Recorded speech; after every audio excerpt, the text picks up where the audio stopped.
Hey everybody, Chris Eggleston here with Gravity Ranger, and I've got another tutorial for you. Today we're going over how to create field groups within Gravity Forms. Okay, so I'm going to be sharing with you. If you've read the article, you know I'm going to be sharing with you three ways of doing this, and then pointing out a fourth option. But I won't be demonstrating the fourth one, and I'll tell you why when we get there. So. What we're going to need for this is a Gravity Forms license, and just the basic Gravity Forms. You don't need any specific official Gravity Forms add-ons for this. We're just using core functionality for option one that I'm showing you, which is this one. Okay, so what we're going to do, again, the idea of this tutorial is to go over how to build or how to create field groups within Gravity Forms. And a field group is something that you use more than once within the field or within the form.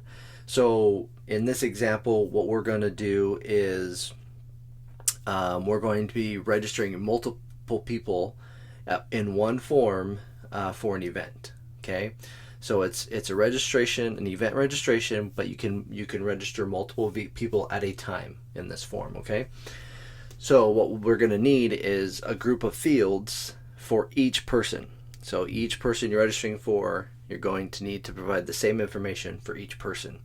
And for this specific example, we're going to limit it to 3 persons per registration. Otherwise, it'll just get too complex. So you can still do it. You can still do this if you have more than 3 persons. You can do this with as many persons as you want to register per submission.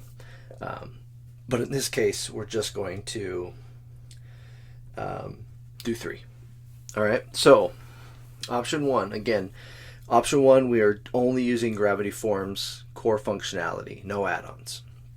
Okay, so building the form, we're gonna be using a number field, a section field, name field, email field, phone field, age field, t-shirt size field, and a food preference field. Okay, and then we're going to have to repeat those fields or duplicate those fields at least 3 times.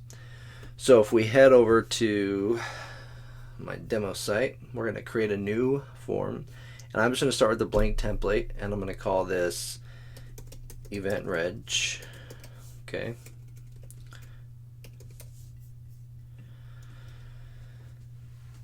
now I'm going to add my fields in. So the way I'm going to do this is, typically you would have some other information on the page, explaining that this is for this event on this day, and then boom, into the registration. We're not going to be doing any payment information, although you could always add payment processing to the form for the registration. I'm not doing that in this demonstration. This is purely to focus on field groups. So the way I'm going to do this is with a number field to control how many persons you're registering. Okay, you could do this another way, where you could have the main or the primary registrant or the primary participant fill out the form and then ask the question like, do you need to register another person? And they check a box, and then the group of fields is displayed using conditional logic. So that's another way of doing it. And in this one, like I said, I'm just going to have a field that asks how many participants are you registering for, and then allow that to be the trigger for the conditional logic rules. Okay, so like I said, we're going to need a number field. Okay, then I'm going to need a section field,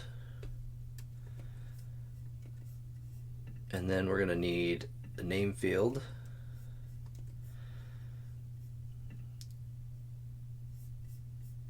email field,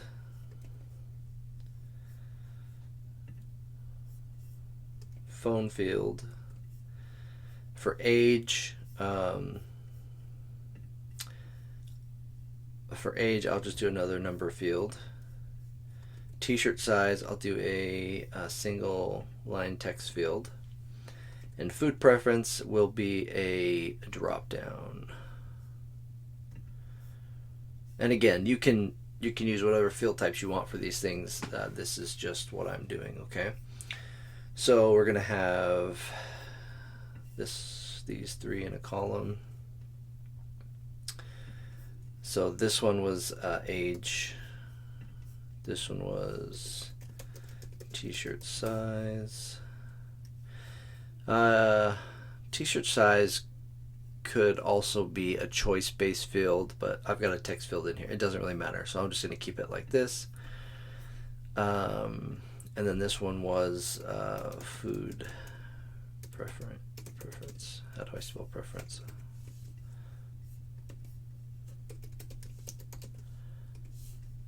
Okay. And then the choices here, I'm going to do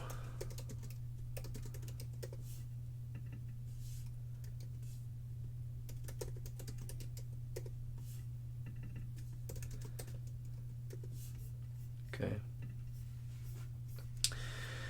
This section break, I'm going to rename this as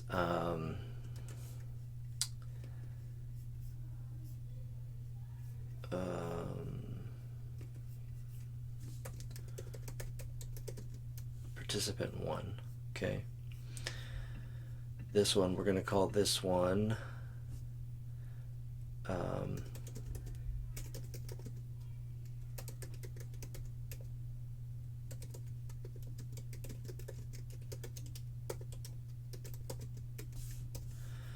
many participants are you registering?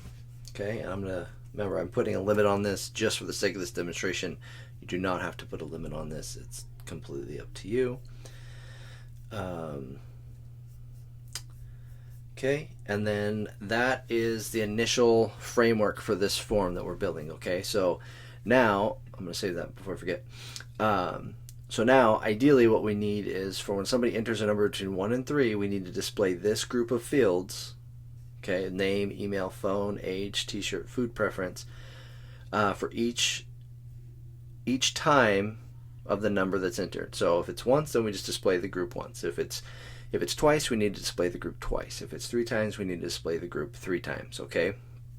So to do that, we have to duplicate from these fields, from the section field participant 1 all the way down to this column of fields food preference. Okay. So now I use a tool called bulk actions from JetSloth. There's a link. You can go check this add-on out. There's a link to it below this video.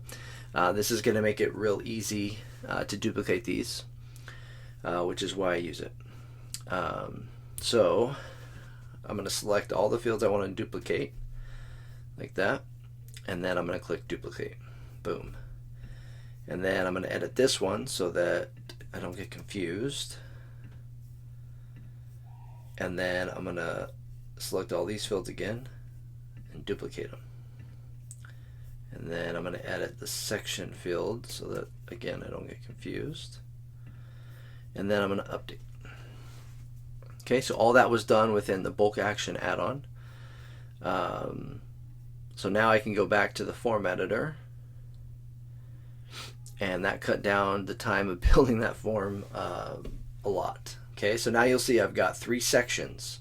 Participant 1, participant 2, all the same fields. Participant 3, all the same fields. Okay, so now I need the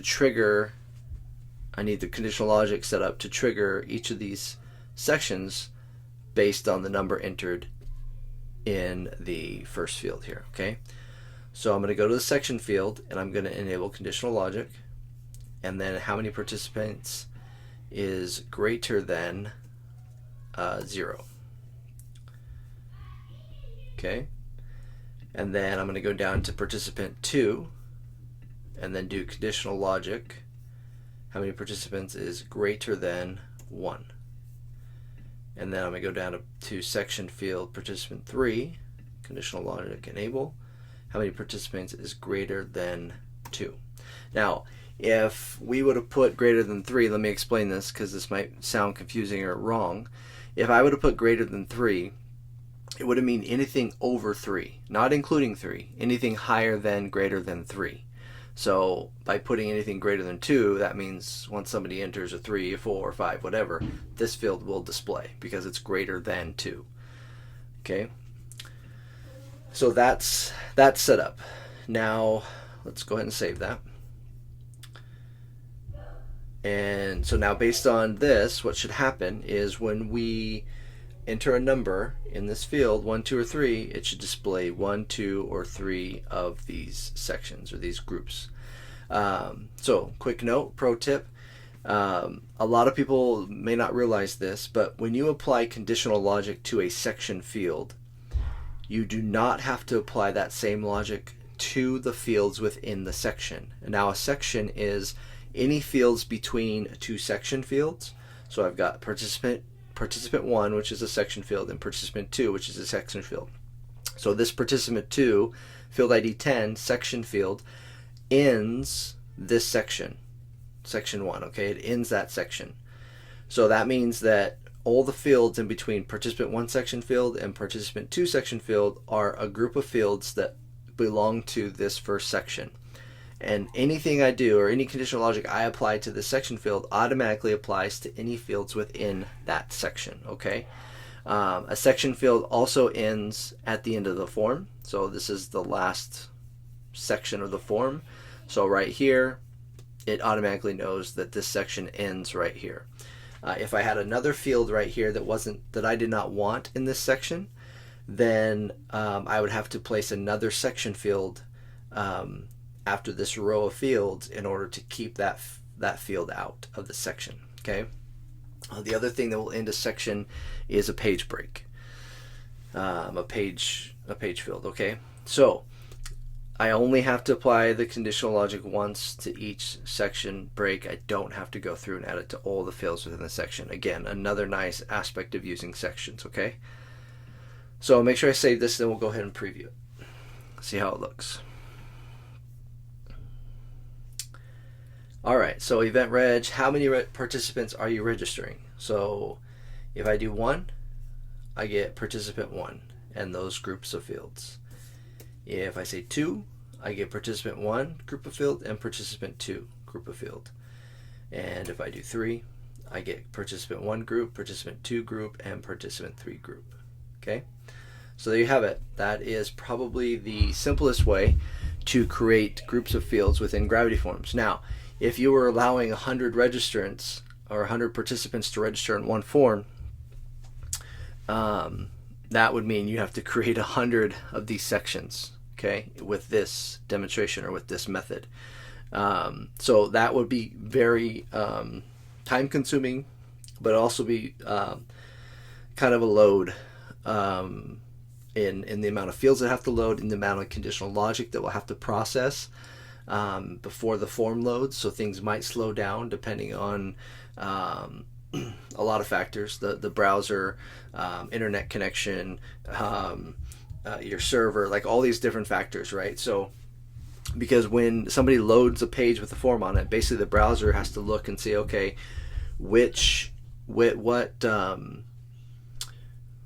fields do I need to load, which fields do I need to hide, and then it determines that, and then it takes action. So if you've got 100 sections, and we've got 1, 2, 3, 4, 5, 6 fields within each section, that is a lot of fields to have to determine, you know, what do I show, what do I not. Okay, so that's why I have these other methods that I'm going to show you in this tutorial. So this is just one of the methods. If you haven't read the complete article, you're watching this on YouTube or somewhere, head on over to gravityranger.com. The link to the full tutorials in this description, and you'll see the other YouTube videos that I did on the other options. Okay, so hopefully you realize that this is a simple yet effective method and something you can do to easily add groups of fields to Gravity Forms. All right, if you have any questions, feel free to use the comments here, wherever you're watching the video, whether it's at YouTube or on gravityranger.com, and we'll be sure to help you out where we can. All right, we'll see you in the next video.